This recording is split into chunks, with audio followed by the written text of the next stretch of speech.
In an effort to finally see some films I'd missed this year, I did get around to Tomb Raider with Alicia Vikander, which I do know is heavily based on the 2013 reboot of the game franchise, giving us a younger Lara before she's the badass adventurer that we know her from in the original series, if you will. But it did get me thinking about that game, because I'd still not managed to really get that far into it. One of the things I've hated in games for a long time, aside from too realistic representations of spiders, it's making my skin crawl just thinking about it now, is quick-time events. I find them often just shoehorned into cutscenes to go, remember you're playing a game. And a lot of the time, unless it's like just the button mash ones, which are fairly straightforward, I will concede. You know, it's hitting the right button at the right time, which if it varies each time, you're never going to get that pattern in your brain. Ones that at least make the button pressing consistent, you can learn, but you are going to fail a number of times and you are going to get frustrated. And this was my initial experience, and I think the second experience, and maybe even a third experience, of the Tomb Raider game. But watching the film just made me go, one more try. We'll give it one more try.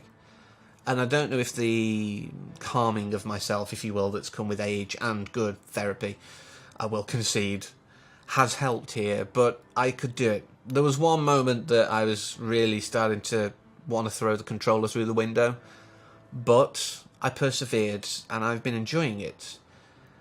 But what I really wanted to talk about is how technically the game gets one big core part of game design, I suppose, wrong, aside from QTEs.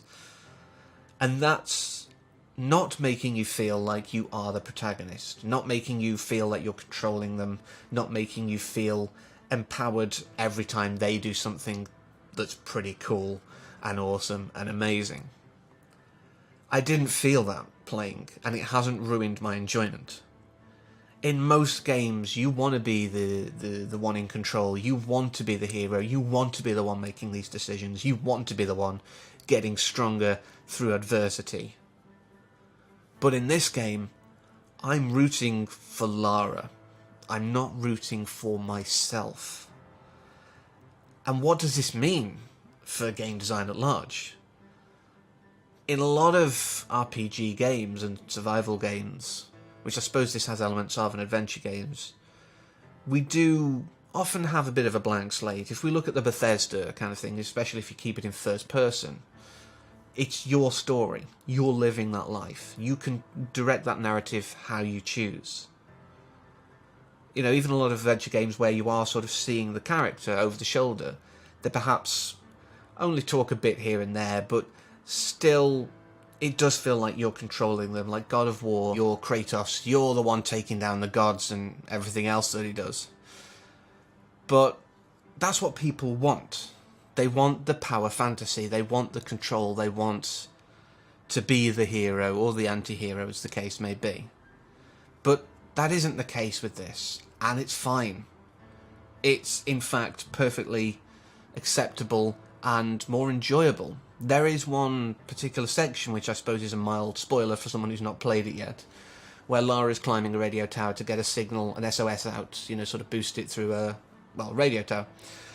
And I'm not there going, oh, I've got to be careful, I don't want to fall.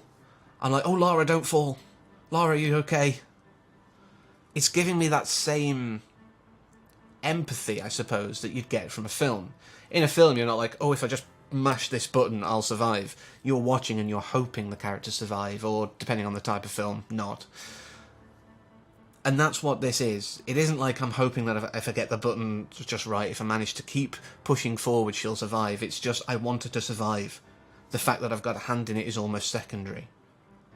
I've gone from someone who was like, I can't play this game because QTEs are doing my head in, to having Rise and Shadow on my wish list now. I love this character. I love the world they've created, because everything has to work together. Yes, some of the villains are very kind of cookie-cutter, stereotypical kind of thing. Like Matthias is the classic crazy cult leader. But he's just part of the tapestry. And it works in spite of that in a way. And I do have to say that it's a multifaceted affair, this. The reason that I love it so much.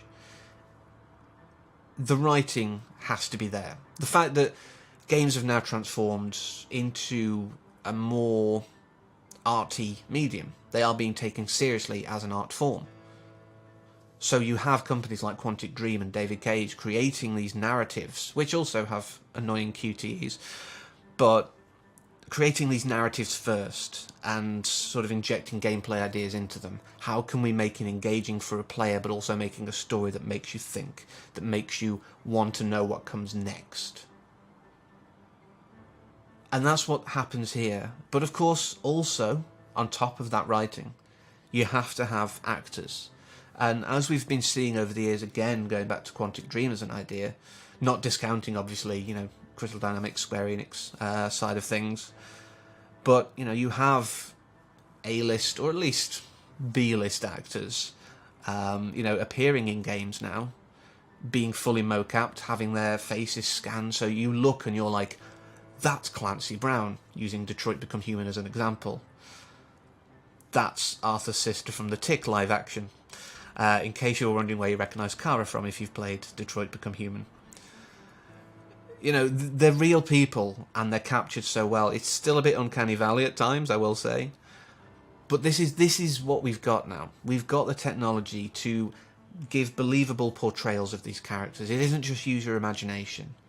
You can watch a full story unfold, but also guide that narrative. You can decide whether the hero uses a gun in that moment or sneaks up and just stealthily backstabs.